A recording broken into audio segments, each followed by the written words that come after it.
एक महत्त्वाची बातमी आहे। विलीनीकरण करण्यासाठी महत्त्वाचा टप्पा ठरणारी बैठक 22 डिसेंबरला पार पडली होती। दोन्ही राष्ट्रवादी काँग्रेस एकत्रित आल्यास अडचण निर्माण होऊ शकते, अशा नेत्यांना जयंत पाटील यांच्या घरी बोलवण्यात आलं होतं। बैठकीला माजी मंत्री जितेंद्र आव्हाड, माजी आमदार अशोक पवार, माजी आमदार प्राजक्त तनपुरे, हर्षवर्धन पाटील प्रामुख्याने उपस्थित होते। आधी सर्व नेत्यांची एकत्रित बैठक झाली आणि त्यानंतर प्रत्येकाची अजित पवार यांनी वन टू वन चर्चा केली होती असंही समजतंय। जयंत पाटलांच्या निवासस्थानी रात्री 9 ते 12 दरम्यान ही महत्त्वाची बैठक पार पडली होती असं समजतंय। पक्षातल्या नेत्यांना याबाबत माहिती दिल्यानंतर जितेंद्र आव्हाड यांच्यासारखे नेते काहीसे पक्षाकडून दूर गेल्याचं देखील दिसून आलं होतं। सीमा आढे आमच्या प्रतिनिधी सध्या आपल्यासोबत जोडल्या गेलेल्या आहेत। सीमा, आपण पाहतोय विलीनीकरणासंदर्भात चर्चा सुरू असतानाच आता एक महत्त्वाची माहिती समोर येते। 22 डिसेंबरला एक महत्त्वाची बैठक या संदर्भात पार पडली होती असं समजतंय।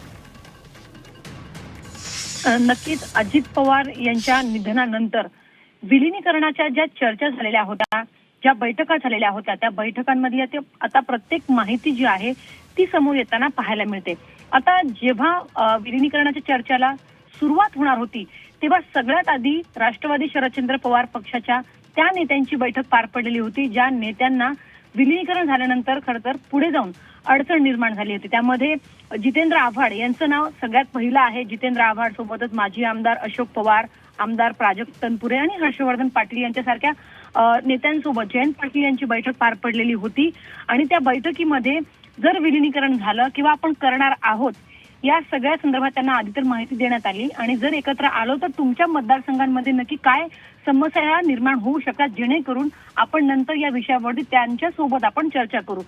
जितेंद्र आव्हाड हे खरं तर आपल्याला माहिती आहे की अजित पवार यांनी जेव्हा वेगळी चूल मांडण्याचा प्रयत्न केलेला होता तेव्हापासूनच अजित पवार यांच्यासोबत यांच्यावरती टीका करत होते। अर्थात एक आक्रमक भूमिका त्यांनी घेतलेली होती, त्यामुळे अर्थात त्यांची भूमिका जाणून घेणं हे पक्षासाठी अत्यंत महत्त्वाचं होतं। आणि जेव्हा ही बैठक पार पडली, जेव्हा जितेंद्र आव्हाड यांना या संदर्भातली माहिती देण्यात आली की तुमच्या मतदारसंघामध्ये याचा काही परिणाम होऊ शकतो का, तिकडे जर गणित बदलली तर आपण काय करू शकतो, तेव्हापासून म्हणजे माहिती दिल्यापासून जितेंद्र आव्हाड हे कुठेतरी पक्षापासून हे जे आहे ते दुरावल्याचं आपल्याला पाहायला मिळतं। त्यांची एकही पत्रकार परिषदेत किंवा ते पक्ष कार्यालयात सुद्धा तेव्हापासून जे आहे ते पाहायला मिळत नाही। त्यामुळे त्यांची चुप्पी ही बरंच काही सांगून जाते, कारण त्यांना माहिती होतं की विलीनीकरणाच्या चर्चा आता सुरू झालेल्या आहेत। सोबतच हर्षवर्धन पाटील यांच्या मतदारसंघामध्ये सुद्धा दत्तामामा भरणे आहे, त्यामुळे जर एकत्र आलो तर तिथे कशा पद्धतीने वाटाघाटी करायची या संदर्भात त्यांच्यासोबत चर्चा झाली।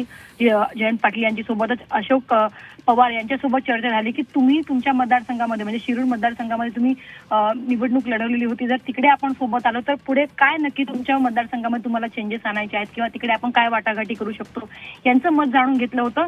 आणि त्यानंतर अजित पवार यांच्यासोबतच्या बैठका ज्या आहेत त्या सुरू झालेल्या होत्या। त्यामुळे आता एक एक करून माहिती तर समोर येतेच आहे, कुठे कुठे बैठका झाल्या, किती वाजता बैठका झाल्या, कोणाच्या घरी बैठका झाल्या, या संदर्भातल्या सगळ्या माहिती गोळा करण्याचा किंवा देण्याचा प्रयत्न जो आहे तो कुठेतरी होताना दिसतोय। मात्र राष्ट्रवादी काँग्रेस पक्षाचे जे नेते आता सध्या प्रमुख नेते म्हणून काम करतात, त्यामध्ये सुनील तटकरे, प्रफुल्ल पटेल हे मात्र वारंवार या चर्चा झाल्याच नाही, विलीनीकरणाच्या कोणत्याही चर्चा झाल्या नाही हे फेटाळताना आपल्याला पाहायला मिळतं। त्यामुळे आता अजित पवार यांची अंतिम इच्छा असल्याचं जयंत पाटील आणि इतर जे प्रमुख नेते आहेत ते सांगताना पाहायला मिळतात।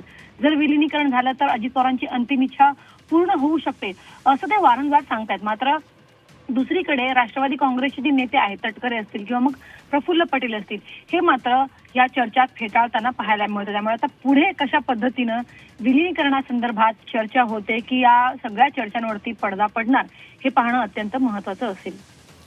अर्थातच आपण पाहतोय जयंत पाटलांनी देखील आपल्या घरीच ह्या सगळ्या बैठका शेवटच्या टप्प्यामध्ये पार पडलेल्या होत्या असं देखील सांगितलेलं आहे। आणि त्यातच आता 22 डिसेंबरला ही महत्त्वाची बैठक पार पडली आहे, ज्यामध्ये अजित पवारांनी स्वतः संपूर्ण पक्षातले जे महत्त्वाचे नेते आहेत त्यांच्याशी वन टू वन चर्चा केलेली होती। काय नेमक्या अडचणी येऊ शकतात, दोन्ही पक्ष एकत्र आले तर त्यावर कशा पद्धतीनं आपण तोडगा काढू शकतो या संदर्भात देखील सविस्तर चर्चा झाल्याचं समजते। त्यामुळे आता विलीनीकरणासंदर्भात भविष्यामध्ये कशा पद्धतीनं घडामोडी घडतात आणि ज्या पद्धतीची भूमिका राष्ट्रवादी शरद पवार पक्षाचे नेते सातत्यानं मांडताना आपल्याला दिसत आहेत, त्यावर आता राष्ट्रवादी पक्षाचे नेते अर्थात अजित पवार पक्षाचे नेते काय भूमिका घेतात आणि काय निर्णय होतो हे देखील पाहावं लागेल। धन्यवाद सीमा या सविस्तर माहितीसाठी।